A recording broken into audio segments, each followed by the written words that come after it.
Will you please give a Naismith Memorial Basketball Hall of Fame round of applause to my guest, Mario Elie.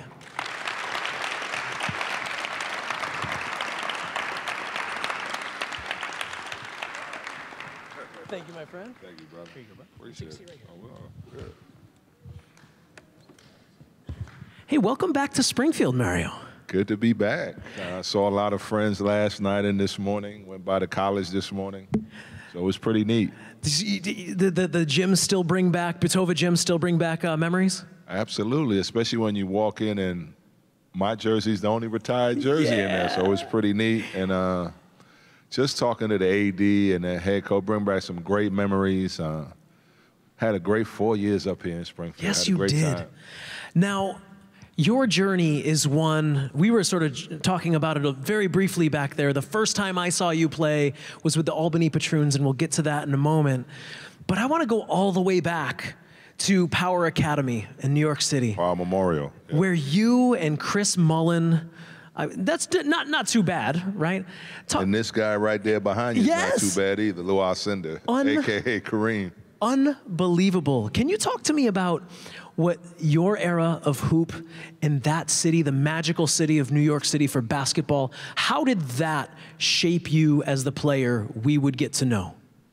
Growing up in New York was everything to me. And back in those days, as you see now, you have a good high school player on a team here and there. But in New York basketball, every game you played, you had a Division I player. Mm-hmm. Every night. The gyms were packed, very intense, very hostile. You know the New York fans, they always into it, especially back then when the high school ball was going. It was just an amazing time. And getting to play with Chris Mullen, I mean, Hall of Famer who's here, who's a Hall of Famer somewhere up in here. But it was a great experience. And I'm always fascinated, for guys who I talk to who come from those hoop hotbeds, the cities where the style is so signature. There's a difference between Chicago ball, Philly ball, New York ball. What made your era of New York ball signature? I mean, I remember as a young man before I went to high school, me and my brother getting R5, and we go to different parks around the city. That's what made New York great. You can go to any park and just get a game. Yeah. And we'll be on the court from 10 to 5. We never lost. So we always brought our 5. We knew if you lose, you ain't going to get back on the court, New York, because there's like 15 other teams waiting to get on. So that's what made it competitive. I mean, there was really no fouls. Guys were getting pushed into the net. Guys would not complain. And I think that's really where my toughness and competitive nature came, was from the parks of New York. That's where the Junkyard Dog was born. Yes, the Junkyard Dog was born. That's where it was born. Now, for your college, we already talked about it. You were at AIC. Can you talk to us about the recruitment and how a young Mario Elie ends up in the city where the game was born? The funny thing is, it's a good lesson for you young folks. I was one of the better players in New York. You know, I was one of the top 10 players in New York City, and I was only, out of those 10 guys, I was the only guy who went Division II because I didn't take my books seriously. I didn't take my SATs seriously. So I thought I was just going to play ball, and the school was just going to, like a circus, oh, Mary, we're going to take everything. It didn't work like that. You know, I got some humble pie. It was 2 weeks before I had the chance to go to college. My mom and dad were on me and said, what you going to do? What you going to do? And there was an AIC scholarship there. I said, hey, I guess I got to go this route, pick up this Division II scholarship. And I'm very thankful for that opportunity. I want to thank Jim Powell, who was my college coach at the time, for believing in me and for holding that scholarship for me. And good things came out after that. For both of you, he spent he's still in the NBA. He's still in the NBA doing his thing, so very proud of him also. Now, your draft night, because of the route you had to take, your draft night was very different than it would have been, like you mentioned, had you taken the book seriously. 7th round, Milwaukee takes you. This is in an era when the NBA draft goes deeper than those first 2 rounds. What was the draft night like for you? Was it bittersweet? Was it exciting? What was that like for you? It was funny because I grew up in 97th Street. If anybody know New York, I grew up right in Manhattan. So I'm in the park across the street, just in the park, hanging out with my buddies. And I see my mom coming all excited. Like, oh, she's screaming. I'm like, Mom, what happened? I said, oh, she said, you got drafted. I'm like, okay. What round? She said 7th round. I was the second to last player to be picked. It was 162 players. I was the 160th player picked. So I was like, wow, I got drafted. I mean, I really didn't think none of it. I said, okay, I'm just going to go over there and just play and let my talent show. But boy, oh boy, that first day of camp was a big awakening and a learning lesson for me. It was a three-hour practice. I never was so tired in my life. Me coming from a small school, I really didn't know how to prepare for that level. Right. But when I got there, I understood what I needed to do. And it really begins, like you mentioned, the toughness, the junkyard dog journey for you. Because between there and 3 NBA titles and an NBA assistant coaching career, you go on an odyssey unlike many of your peers. So after you go to camp, 2 months later, you get cut from the Bucks. Was that a moment where you had to, was there a temperature check of yourself? Do I find another career? Do I go on? What was that thought process like for you at the time? That was probably one of the toughest times in my life because I always felt I was going to make it. Sure. And then when you don't, you're like, what's next? Just like what you said. So I had a friend of mine in New Jersey. I ended up working the rest of that year. And the following summer, I'm like, man, I got to do something else. I got to get back into basketball. So I played with a tour team who would scrimmage college teams before the season. So I was doing pretty well. I was getting 35, 40 points. And there was a team from Ireland there, you know, trying to look for some professionals. So I had one of my better games. We played, I guess, Manhattan College in a scrimmage. I may have 30, 35 points. And the guy from Ireland said, who's this guy, Elie? You know, I'd like to bring him over to play in Ireland. And we end up talking, and next you know, a couple weeks later, I'm in Colester, Ireland. Who's there? A guy from New York City going all the way over to Colester, Ireland. So it was a great experience over there. You get to Colester, and it's not like grabbing your 5 and going to the park. I'm imagining you're probably the only 5 there when you show up at the park in Colester, Ireland. Yes, yes. And having to take the subway, you know, to get to practice. So. And over there in Ireland, they drive on the other side. So I didn't feel like I might have gotten a crash if I tried to drive over there. Like, the steering wheel was on the other side, so I chose to just take the bus and cabs around. So Ireland, Argentina, Portugal, before you end up back stateside with the WBL and the CBA. At this point, even if you weren't a traveler as a kid, you have to be well aware that you are... Dr. Naismith basically wrote a ticket for you to see the world, and you're just cashing that ticket. Was there ever a point where the travel was too much, or were you at this point in your 20s just enjoying seeing the world? Man, I was living the greatest life. I bet you were. Basketball. I'm getting to go to Luxembourg, Yugoslavia.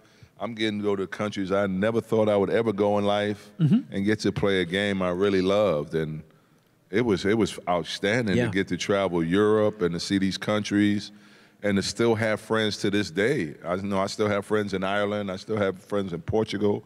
I still have people in Argentina I keep in contact with. It was outstanding.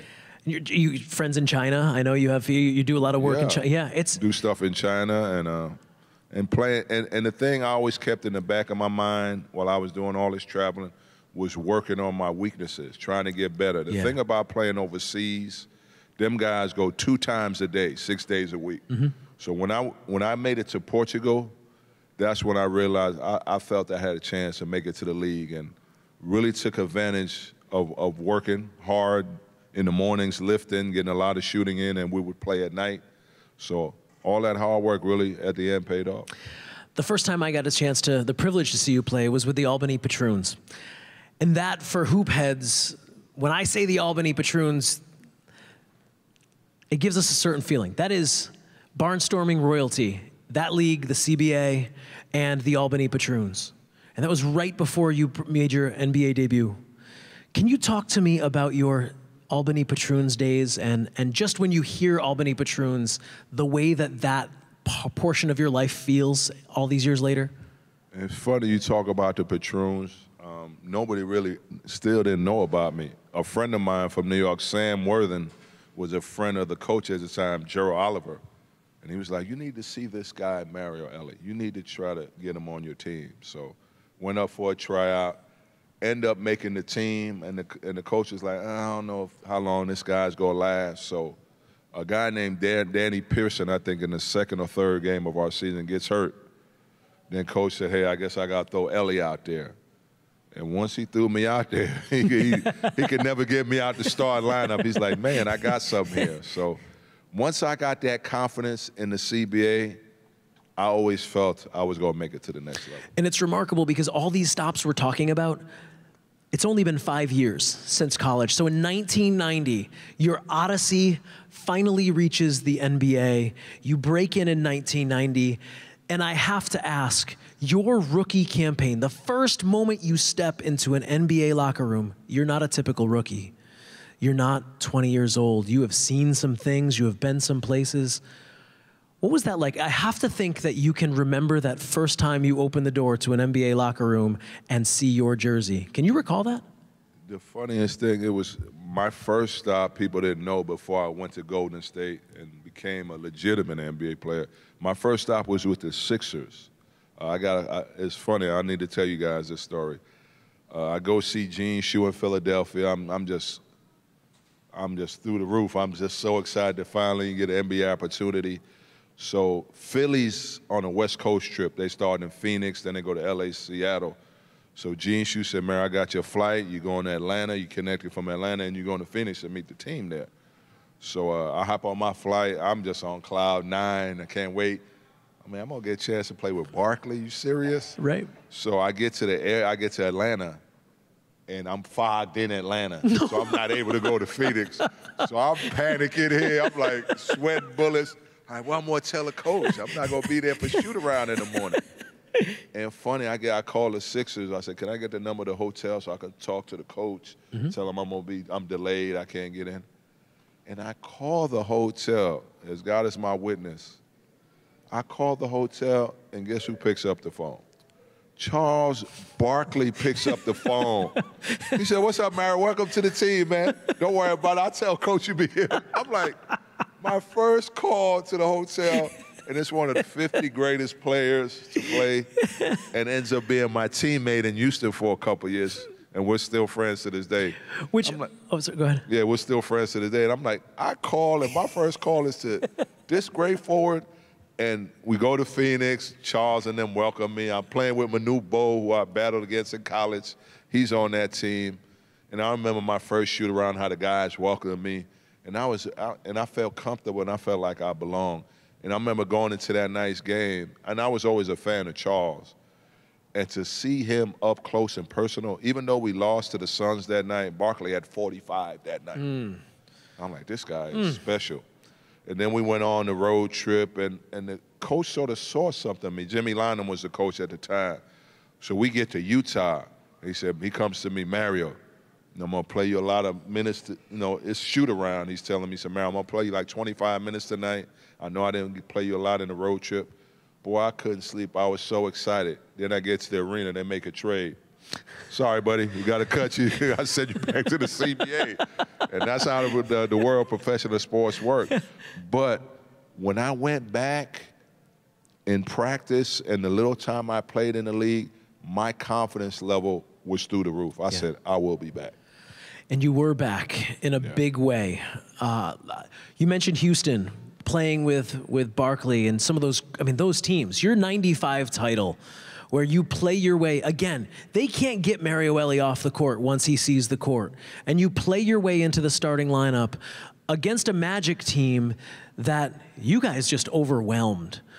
What was the one thing about that series that still to this day, when you close your eyes, because that title to me feels like probably the most special for you because of the way you got in and you would not give up your spot. When you still close your eyes at night, what about that series immediately hits you?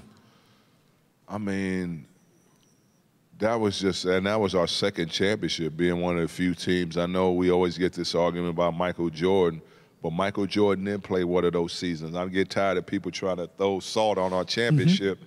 It's not our fault that, to me, the greatest player that ever played decided to play baseball. But just going against Shaq. I'm just remembering, I said, we got to go against Shaq and Penny. We just finished in battling David Robinson, MVP, going through Karl Malone and John Stockton and dealing with Barkley and KJ. And now we got these two young studs. And I just remember that game one, us getting down early, getting down 22 points. And I remember Clyde coming into the huddle. Dream was in foul trouble at the time. Clyde said, we got to make a run. And he was the guy that led our run. And we end up cutting that lead to 11. And you should see the energy of our team. We go into the second half. Kenny Smith gets hot. He hits, I guess, 7 or 8 three-pointers that game. Thank God for Nick Anderson for missing those free throws. And I think that game one really set the tone for the series. When we came back and beat that young squad, they couldn't really recover because we went on and swept them. I know once we beat them that first game, we were in their head, and I think they were done for the series. Now, here's the part that I told you was coming. I only have 3 questions left for Mario Elie. After that, a handful of you will get a chance to ask a question of a 3-time NBA champion. So start to think about what you would like to ask him. After I'm done with this question, I'll ask for volunteers. One of the great Hoop Hall staffers will put you in a line to our right, your left, and you'll get that opportunity. Now, your title with the Spurs in '99, by that point, I love this about your career because it was clear to me that the guy who was welcomed into NBA locker rooms by veterans was now comfortable. The Junkyard Dog might have been mean to everyone else, but if you were on Mario Elie's team, you were going to get the welcome. You were going to be welcomed in, and you were going to. And so, talk to me about how that '99 title felt as a guy who was really helping some younger players come along. And that's a great question. I remember going there. A good friend of mine, Avery Johnson, we still good friends to this day, who coaches at University of Alabama. He's the one that sort of recruited me. It was him and Terrell Brandon were 2 of my good friends. So it was between the Spurs or the Timberwolves. So. I decided on the Spurs. I remember getting there. It was that lockout season. We only played 50 games. And they had Jaren Jackson starting in front of me. I remember that. And I told Avery Johnson, give me 2 or 3 weeks, and that'll be my job. And we were going through a tough time at the time. You know, Popovich's job was on the line. There was all kind of stuff. And Pop said, I'm going to make a change in the lineup. I'm going to insert Mario in the lineup. So once he inserted me in the lineup, I knew what I had to do as a leader. Me winning 2 championships in Houston, I brought that sort of edge to San Antonio. And I sort of challenged Dave and Tim. And Malik Rose, I don't know if you guys know Malik Rose. He was on my championship team. I saw him in Vegas a couple of weeks ago. He said, Mario, you were the guy that had the guts to challenge Dave and Tim. Wow. Popovich wouldn't even challenge those guys. So I took a lot of heat from the media that year, and I remember when we won the championship, Popovich pulling me to the side. He said, thank you for challenging those 2 guys, for teaching them how to be leaders and to teach them how to be champions. And look what goes on. Them guys go on to win 4 more after that. So I felt my championship leadership, them not really winning and understanding what it takes to win in a championship, me being invested in that locker room, being in those guys' ear and challenging those guys. Still to this day, these guys always thank me for that, and that feels real good. For a guy, Division II school, drafted 160th in the 7th round, and winning 3 championships, that's pretty darn good. That's pretty darn good. Would you like to ask a question of Mario Elie? Raise your hand right now, and you will be recognized by one of the great Hoop Hall staffers. Excellent. See some hands going up. Now, one of the things I love about the tail end of your career is how that '99 title and that role as a mentor and as someone who's not afraid to challenge stars led you to another fantastic career as an assistant coach. When did you realize that you had a future on an NBA bench as an assistant coach, maybe even bigger than that? It was funny you say that. I retired.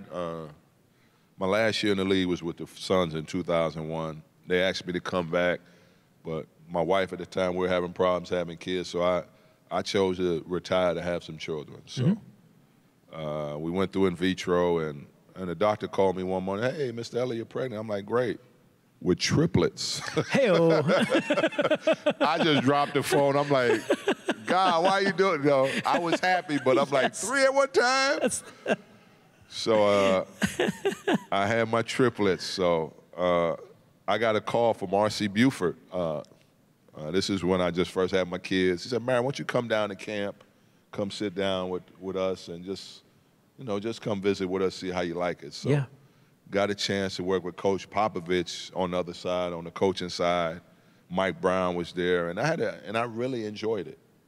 And I talked to Pop. He said, Mario, we don't have no spots now, but if something opens up soon or in the future, we will call you. So I take that year off. Got the 1-year-old triplets, working my butt off. And we're in L.A. My wife's from L.A., so we go visit L.A., and I just get a call out the blue. And it's Coach Popovich. Wow. And he's like, okay, Mario, I got 100 million people calling me about the job. I said, I got a job for you on our staff. Do you want it? I said, fax me the paperwork. And that's how it all started. That is awesome. That is awesome. I mean, talk about the risk that you take challenging Tim and Dave, the appreciation you get from Greg Popovich, and if that isn't proof that this game pays the people back who pay in at the front, that is miraculous. And everybody knows Popovich is, to me, he's Belichick of basketball. Yeah. There's two outstanding minds who know how to relate to people. And it was great working with him. I had PJ on the staff. Mike Budenholzer now, who's the coach of Milwaukee Bucks. That was a great staff we were on. You got all the guys who've been head coaches, so it was a great learning experience. Then went to Golden State and Sacramento, Dallas, Brooklyn, Orlando. So the list good goes times. on and on. It does. My last question for you, Mario Elie, involves where we're sitting right now in this moment. After your odyssey, which is still going on, during your odyssey, I'll say, what is this moment like? Sitting on center court in the Basketball Hall of Fame, just down the street from American International College, where it really got started for you, speaking to people who've driven a long way to hear you speak about the game that has fueled so many of your memories. This is the best game in the world. I'm a basketball junkie to this day. I follow college, follow all these good high school players. Of course, I got the NBA package. I'm always watching NBA games. This is just a great game, and the friendships you build, which is most important, getting to go to all-star games. To me, I was talking to the young lady who brought me here. I said, my best part of all-star weekend is the Legends Brunch. I'm getting to sit to talk to Tiny Archibald, Dominique Wilkins, Clyde Drexler. I play with these guys, but the guys, Kareem Abdul-Jabbar, who went to my high school, is the #1 leading scorer. Getting to see Magic Johnson, getting to see Larry Bird. It doesn't get any better than that. That Legends Brunch, seeing all those great players. If you're a true NBA fan, you got to know your history of basketball. You got to know the guys who came before you. And I really respect those guys before me. I was a big Joe Dumars, Sidney Moncrief fan and a Magic fan. And I always tell Magic when I see him, we were my favorite player. And then I ended up playing against him, in the playoffs in '91. But just a great game. Made a lot of friendships. Still have a lot of great friends in the league. Chris Mullin, Mitch Richmond, Tim Hardaway, who I played with in Golden State. Clyde is in Houston with me. I get to see Clyde and Hakeem and Robert Horry all the time. Got good buddies. Kenny Smith doing well on TV. Got Sam Cassell coaching with the Clippers. So, the friendships, and the great memories. The journeys, some of these tough playoff games. We played in a ton of games, 7. Being down 3-1, everybody counting you out, but the guys in that room believing, and us winning. Like you said, back-to-back champions. Those were 2 hard years. First year we beat the Knicks in just a physical, brutal series, and then, being the lowest seed ever, 6th seed to win a championship, having no home court advantage, and just remembering those times were amazing. Ladies and gentlemen, Mario Elie. Thank you, guys. Now, what I didn't tell you was I give you the easy questions. These guys right here are throwing fastballs. So let's get it going. I only have 2 requests. One, you allow me to hold the microphone, and the second is that you introduce yourself to Mr. Elie before you ask. So step right up. Hey, Mario. I'm Patrick from Queens, New York. All right. Ça passe, Haïtien? Ça passe, mon cher, en boulet. En boulet. So, being a Knicks fan, New Yorker, you growing up as a New Yorker, was it bittersweet beating the hometown team on our floor in '99? It's funny you say that, and I'm glad you mentioned that. I remember I grew up 5 minutes from the Garden. I grew up on 97th in Amsterdam, and the Garden's on 33rd. And me being a little boy going to the Knicks games when they were struggling, and like you mentioned, winning not just 1, 2 championships, courtesy of the Knicks. And the second one you mentioned, I'll tell you a quick story. We won the championship that night, and I never took off my uniform. I had my uniform till 9:30 the next morning till I got to the hotel. We were partying all night, and I had my Spurs uniform jersey in the club with Kenny Smith, and God bless my boy Malik Sealy just pouring champagne on me. Queens, you already know Malik.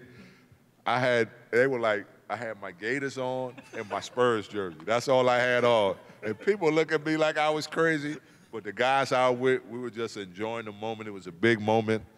And like you mentioned, winning it at home. You know, and it's 8 in the morning. I'm outside talking to, it's like 30 people. I'm just talking to people still about what just happened the night before. It was a great night, man. Thank you. You're welcome. Excellent question. Thank you. All right, Celtics. I'm Anthony. I'm from Whitman, Massachusetts. And what was the hardest part of your career? What'd he say? The hardest part of my career was wondering if I was going to make it. While I'm going through my journey, am I going to break through finally, eventually? And I remember at 27 years old, I told my buddy Craig, who was up here with me, that this is going to be my last year I'm going to give to make it to the league. And God is so good, and it just happened for me that year. And everything just went the right way. Got with Golden State. I remember Don Nelson telling me, this is your only game. You got 25 minutes to show what you got. I remember getting 14 points, 10 rebounds, and being signed to a 2-year deal the next day. So that was pretty neat. The next day. The next day. We got back to Alameda, signed you a 2-year deal. Coach Nelson. Thank you, bud. Great question. Great question. Oh, another Knicks fan. Mello. My name is Malachi, and I'm from Connecticut. Who was the hardest player you ever played against? Great question. Played against a lot of these guys who are up here. Definitely Michael Jordan, Magic Johnson, Glenn Rice, Grant Hill.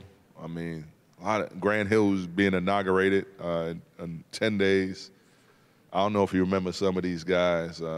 I got a Larry Bird a couple of times who was tough. Stackhouse, Iverson, Kobe. I mean, the list goes on and on. A lot of great players. Thank you, Malachi. Excellent question. Thank you, Malachi. I like your LeBrons there, Malachi. Smooth. I'm Eli Vogler, and I'm from Moore, Oklahoma. You went against a lot of legends in your career. Who do you, if you had to pick one, who was the best out of all of them? Of course, definitely Michael Jordan to me. And I have to put Elijah on second because I had the pleasure of playing with that man and winning 2 championships with him. But Michael Jordan to me just was an amazing talent. And competing against him brought out the best in everybody. So I would say Michael Jordan for sure. Thank you. Thank you. Thank you. People forget how Hakeem filled up a stat sheet, right? I mean, that man. That's what I'm saying. People don't forget how great he was. Defensive player of the year. Yeah. I mean, all-time shot block leader. Both sides of the floor. Exactly. My name is Noah, and I'm from D.C.